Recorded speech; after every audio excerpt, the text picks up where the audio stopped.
connectivity on Zoom specifically. So this is a conversation that we are going to have with Queen in just a moment once the line gets re-established effectively.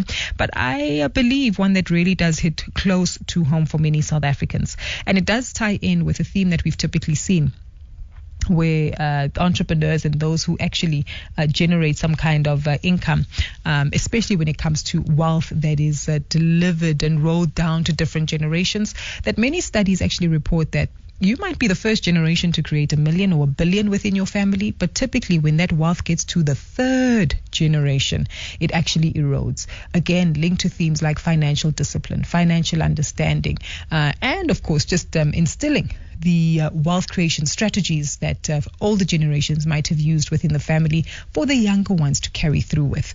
And can you imagine if this has to happen then in an unforeseen circumstance, again, where death takes place and there's younger individuals within your world that you've left behind, but you need to get some context into how you not only protect your wealth from being eroded by their financial behavior, but assist and guide them to grow, evolve, and become more financially disciplined, or at least aware.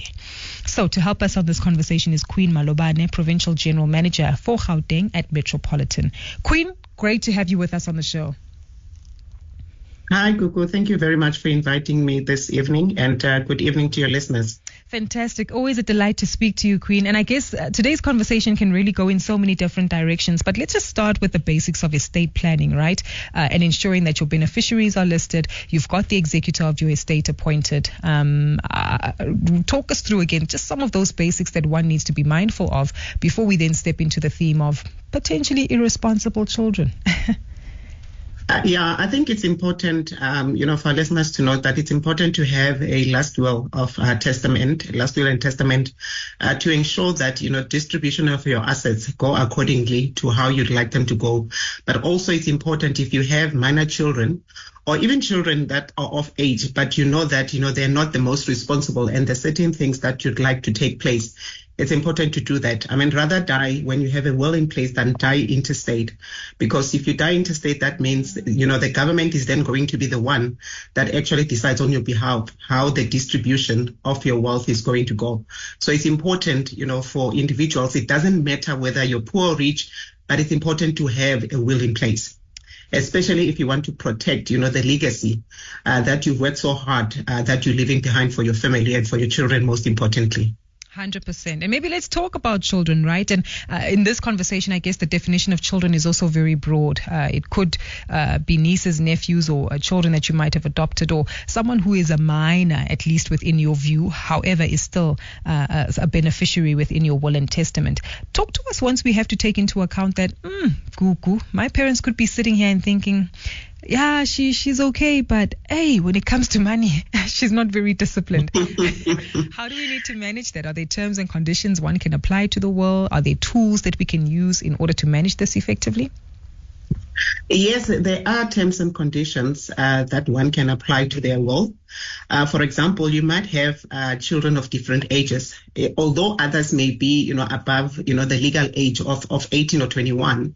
But if you look at their spending habits, if you look at how they deal with, method of finances, they might not be equipped. And also, I mean, if someone has never held millions in their hand, all of a sudden they have, and that's how we end up with a lot of people blowing it. Mm-hmm. So it's important that when you draft a will, the first important thing to note is that you need to be specific about saying that you want a testamentary trust to be set up upon your death. And to be clear, what that testamentary trust is only set up once one passes away, right? Yes. Or is deceased. Yeah, I'll explain the process to you. What will happen is that the executor of the estate, depending whether you've taken it with a company or with an attorney firm, the person that will be appointed as an executor will then, calculate all the costs in terms of what are the fees, what are the taxes that need to be paid on the estate, but also if you've got liabilities for that. Once that is settled, they will look at what is remaining in the estate. Let's say, for example, you had a husband or you have a mother that you wanted to leave a sum of money to, other than just the children. They will then, fulfill those requests in terms of, anyone you wanted to gift it, anyone you wanted to be a beneficiary. But when it comes to children, it's important. Then they will set up what we call a testamentary trust. When they set up a testamentary trust, I think in your will you could have stated who you want that trustee to be, because that's when the trustee kicks in, and then the distribution to the rest of the beneficiaries start. So you have the opportunity to say, I mean, I've got my son who's 18 years old, but I know that he's not responsible with money. So instead of giving my son a lump sum, rather the money it gets invested, and he only receives like a stipend every single month. Yes. Up until the ages of 25 or up until the ages of 30, you can determine that. It's up to you. And I think it's better to do it in that way, especially if you're not sure that the person can handle, that kind of money. But also another thing, why it's important to do that, especially with minor children, we normally leave our minor children with guardians. But can you ever imagine what's going to happen if the guardian of the child receives millions? Is it really going to be spent towards the livelihood of that child? And this is how you can protect them, by ensuring that you've got the terms clearly stipulated in your will on how your testamentary trust, must be set up, to ensure that those children can be taken care of, for the longest time. And even with the younger children, you can determine it's not automatic that when they turn 18, whatever is left in your estate must be given to them in cash. They can still be paid out in terms of a stipend, in terms of what they need until they finish school, until they're adults, and until you feel that they're at an age where they will be responsible with the money that you've left for them. I'm so glad that you mentioned this, right? Because so often we tend to think that we don't have any control. I must indulge you on some of the comments that we're seeing from our listeners on social media. So we put this question to them: do you worry about your kids blowing whatever inheritance you are hoping to leave for them? One says, I told my children there's no inheritance. Every man for himself. I'll give them education and then goodbye. Someone else, Dumankosi, says they have already started it now. The inheritance is in their hands. And I think this obviously speaks to the mindset that we typically have as parents, that each man for himself. You must work for the efforts as well as the wealth that you want to accumulate. But I believe that we're moving into a generation where if you have some sense of wealth, and as you say, whether you're rich or poor, you're still leaving behind an asset. There might be some money in your account, and it almost seems as though we might leave assets, but we're not doing enough to instill the necessary discipline for beneficiaries to manage this wealth that they might bequeath. So does this also form part of that if dynamic? You the generation now, I mean, they are a spent generation, they are I want it now type of generation. Yeah. And I think even as a parent, if you believe that you've left them education, you've given them their wealth in their hands, what's going to happen if you die? Because, I mean, currently you may be living a comfortable life, making sure that you take care of yourself, but everything that you leave behind is going to fall in the hands of those that you leave behind. So critically important, even if you say you've given that, make sure you've got a last will and testament in place that actually stipulates what it is that you want to happen. Do not go on the assumption that just because I have given them a future, I've given them an education, your house, whatever you have, your pensions, whatever you have. And, the worrying thing is that we don't know our time of death, so that's why it's important that you need to always be prepared and always make sure that you sit either with your attorney or financial advisor to review your will regularly to ensure it's in line with what you wanted to say or who you want to leave the estate to, the benefits of the estate to. So critically important. It's more around planning around your wealth other than planning around your children, and making sure that whatever you've worked hard for, doesn't get fought over, but it's distributed the way that you want to distribute it. And I mean, a lot of us, we've got children. I've got 3 children. I've got a home that I live with these children. What happens tomorrow if I die? You don't want your children to be fighting against Musekaya, Pumawen, and stuff like that. You want something that is tight, that is going to ensure that the legacy that you've created, lasts longer into the generations to come. It's not just protecting them, but it's sometimes also protecting those generations that are going to come after them. And I think that's how we need to think around it. It's not about just the now, it's not about what I've already given them, but it's about what's going to happen if you're no longer here. Because your voice, it's only in that document. You will no longer have a voice once you're gone. 100%. We can't wake you up, from the grave, unfortunately. They say, by the way, this car, is it mine or my brother's? And there's something so critical that you highlight here in terms of the trust, right? And you mentioned setting up a testamentary trust. And I assume many of us as South Africans will think, hold on, there must be significant tax implications. Remind us of the difference between a testamentary trust together with a living trust and of course, the various appointments and judicial responsibilities that might be involved there, legislative responsibilities. I think there's a huge difference between a living trust, because with a living trust, it needs to be managed while you're still alive. So for one, you will draw it up with an attorney. You can stipulate, you move your assets in there, and there's certain taxes that you will be charged whilst you're still alive. So there will be money that's going out from a living trust. So it can be a very expensive exercise to manage. I mean, I'm not an expert in terms of trust, from a legal perspective, but I know high level to say there are cost implications that are involved, whereby if it's set up after, your death, which is a testamentary one, the rules are a bit different in terms of, the tax implications that apply there. And I think it will have to be, another series that we look at that actually looks at the difference between the tax mechanisms that are used. And remember as well, some of the tax with a testament and trust would be tax that is taxed in the hands of the beneficiary, not to you. Which is the difference between a testamentary trust and a living trust. Because with the living trust, you pay the tax whilst you're still alive. Every year you have to submit financials. Every year you have to make sure that, whatever assets you move in there. For example, let's say I've got a property now. So if I was to move it into a testamentary trust, into a living trust now, there's transfer costs and stuff like that. So there's a lot of costs that involved. Whereas, upon your death, if you decide for this property, so there's an outstanding bond amount that's left, the executor will make sure that all those debts are settled prior to setting up that testamentary trust, so that there's very little, financial implications that go down to your beneficiaries. 100%. So critical that you mentioned this for us to be mindful of. And I'm assuming, Queen, there might be someone listening here this evening who might actually want to review this and have a conversation. Where should one start in the conversation with their financial advisor to make sure that they perhaps take a look at the option of a testamentary trust? I think for a lot of people, Gugu, it's not very easy to afford setting up a living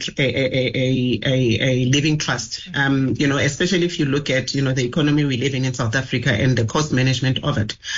So when they have the conversation with their financial advisor, it's very important that they ensure that they get as much information as possible around what it means setting up that testamentary trust, what it's going to require, and what are the key things that they need to make sure that they're stipulated in their last will and testament, because it's not set up then, it's only set up later. So you need to make sure that your will and testament is clear. And remember, for most organizations at the moment, setting up a will and testament doesn't come really at a cost. If there is a cost, it's very minimal. And I think for most people, and that's why I said rich or poor, it's actually a cheaper method to actually go with, and anybody can actually set up that last will and testament and ensure that whatever terms and conditions they want in there are built in there, to protect their children, but also to protect, the legacy that they have left. It's clear you can't just do a last will and testament and not clearly stipulate that upon your death, this is what you want to happen. And one of those things that should happen is actually the setting up of the testamentary trust. I understand. So be deliberate, be clear, be intentional, and communicate it effectively to make sure that it is understood, to avoid any kind of confusion. Because we know how families can get sometimes, right? Gugu say. Yeah. And it's not. And I think what's important as well, people must remember when you do a will, that's the one point in your life you have to be honest about everything in your life. Yes. You don't want things being discovered later. And remember, a will is between you and the person that you're growing up with. A lot of the other family members, a lot of, your wife or your husband will only see that document upon your death. So some of us, especially men, some people have children that are outside of, the household. Those are things to even think about, to say, okay, what are the implications? How do I make sure that, this is taken care of within my will? And you can actually take care of within your will. And I think one of the most important things that people must remember as well, and why it's important to mention these things, is that, a lot of the times things such as your pension will not form part of the estate. The distribution of that is dependent on the trustees of that pension fund. And should it be discovered that you've got younger children that are not, part of your nomination list, There's investigation that actually tries and establish to say, is there someone that is financially dependent on you? And if you have a young child out of the house that's 3 years old, that child will get a distribution. But I think even worse, if you have somebody else like a parent or even a girlfriend sometimes that can prove that I was financially dependent on this person, they can have a claim against your pension fund. So that's why it's important that maybe that you can't protect as much because the final decision in terms of the distribution is not yours. It's that of the trustees of that pension fund. Yes. But in terms of what you have in control of, make sure that, you make it very tight. You are very specific. You are very honest. You list your liabilities, your assets, you list everything possible that you think it should be in there, and you make sure that as well, you give your executor the timelines to say, I want this read before or after my funeral, because some people also even stipulate how I would like to be buried. Certain things can be done before and then others can be done later. 100%. So it's very important to be specific, to be transparent and be very honest, lay it all down. I think that's the one part of life where you actually become naked, in some sense, where you can hide anything about yourself. That's when you're drawing your last will and testament. Definitely. Oh, Queen, I'm actually invigorated by this conversation because the truth is that it applies to our lives in so many different ways. And as you've highlighted, the honesty, the clarity is what is needed, because the more you actually add to the cobwebs of confusion where you've got perhaps children or a family or someone else that you might be taking care of, that actually further delays the progress and process of wrapping up your estate because of the additional investigations that do need to be had. But as you say, it's a critical conversation, and I believe we almost need to remove the shame so that people can confidently sit in front of their financial advisors and say, look, I might be married with 2 kids at home, but there's another one outside, another child that I have, and this is how I choose for them to be taken care of. So as you say, having those open and upfront conversations is definitely necessary. So that means we will be speaking to you again soon. Thank you so much, Gugu. I think it's always important to have this conversations. It's some of those things that we shy away from. And I think, let's be honest, how many of us, when we are alive, do we actually sit down and discuss these matters with our family? We have trust issues. We don't want to be transparent, but I think that it's important to lay down the preparation so that people know what to do. And I think you've stated one important thing to say: if it's clear, if it's direct, it will take a short time to actually wind up your estate. But if it's a mess, it might take a long time. And you need to really think about, during this time, how is my family going to be surviving? Yes. And it's important to think about those things, and why it's important to actually make sure that this process is in place and in order and filed while you're still here. 100%. Because there's a lot of dynamics within our families. There's a lot of dynamics in our relationships, and the one thing is, you need to protect those that cannot protect themselves. And sometimes it's protecting them against themselves. 100%. Especially our children. Ooh, definitely. I love how this conversation has evolved, but as you say, all from real life situations and scenarios we need to be mindful of. Queen, such a pleasure speaking to you this evening. Really appreciate your time. Thank you so much, Gupi, and thank you to your listeners. Thank you. That's Queen Malobane, who's the Provincial General Manager for Gauteng at Metropolitan, talking about something so critical that we take for granted so often: estate planning. The gist of our conversation has really been focused around making sure that you adequately bequeath your wealth to children who perhaps you might feel slightly irresponsible, for lack of a better word, but who need to get or receive this money as an annuity, which would be a month-to-month payment versus a lump sum. But in that conversation, she certainly highlighted something else, which I believe is such a beautiful intersection of sociology, human psychology, and how it impacts our money. I